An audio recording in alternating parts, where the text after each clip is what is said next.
Hey guys, how are you? Hope you're all well. This video is coming out as a follow-up to a video, the last one I did. Quite a few people have reached out and asked about what they can do about mold. And mold's a subject that I know really well. I work with it frequently with my clients. I've actually had pretty bad candida and mold problems in the past as well. It was definitely on my mind those days that we were out and we were actually in shock, often seeing furniture and walls that had only been, I guess, out of the water and being underwater, I should say, a day or two, and just seeing the mold growth and the variety in a short amount of time. So when we're exposed to flood areas, we are obviously exposed to the things that go with that, and mold is one of those things. Now, there's a few things also that I want to say to you guys in the Northern Rivers that whether you've been exposed to this when you're doing cleanups in homes and removal of furniture and stuff like that, it's been damaged and wet, or in your own homes that may have developed leaks like in mine with such heavy rain, we can actually see a little dark spot somewhere, sometimes in the ceiling, it could be a bathroom or somewhere else, and take that as normal. It's definitely not.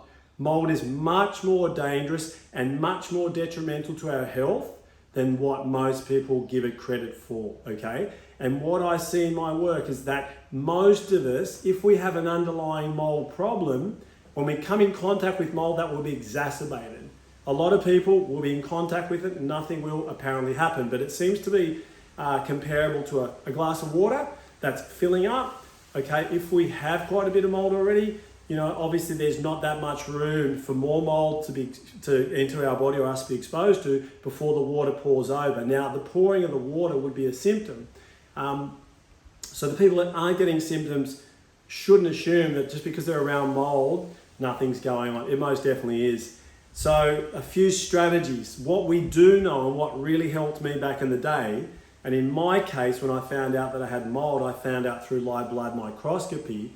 My strategy with the doctor at the time was using sodium bicarbonate drips, baking soda drips, to alkalize my blood. Because we know also that mold, like a lot of other pathogens, loves an acidic environment. So it's really important when you're out doing a cleanup that you're drinking water, okay? If you want to include like apple cider vinegar, okay, 100 ml to 900 ml of water to make a litre and just sip on it. Great. Strategies to compensate.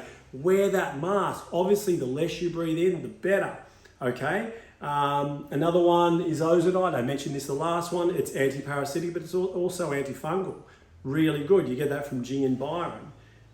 So there's these strategies that we should look at to compensate for what we're exposed to, but also to deal with what we've already got. What's important to understand about mold is that it loves simple carbohydrates and sugars.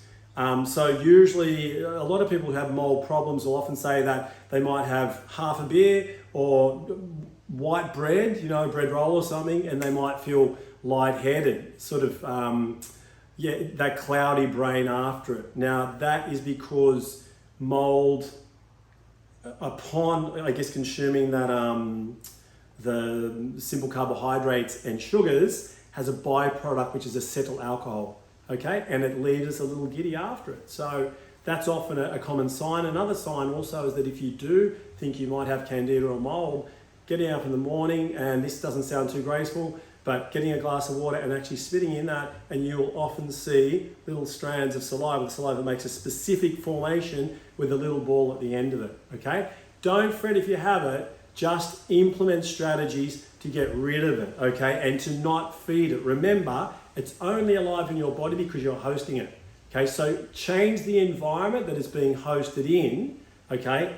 For example, via alkaline substances such as the apple cider vinegar, the sodium bicarbonate, the oregano is also good, the ozonide, which I've mentioned, ozonide delta, and also avoiding what we know feeds it. And that sometimes includes fruit. As good as fruit can be, if you've got a really bad mold problem, well, unfortunately the sugar's in the fruit, the fructose will feed that and will keep that going, okay? The idea now is to accept that we are being exposed to it. Do your best at the time to avoid any further contact, breathing it in, all the rest.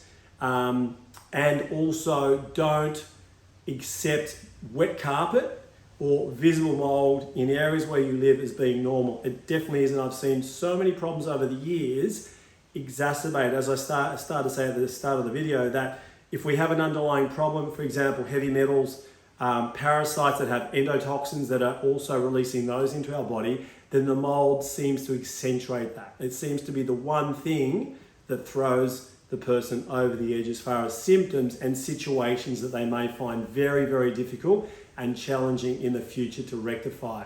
There's plenty more info. I'm sorry, in these videos when I talk, it might not all come out at once, but if you have questions, please send me a message or write in the comments below and I'll always do my best to answer them. All the very best.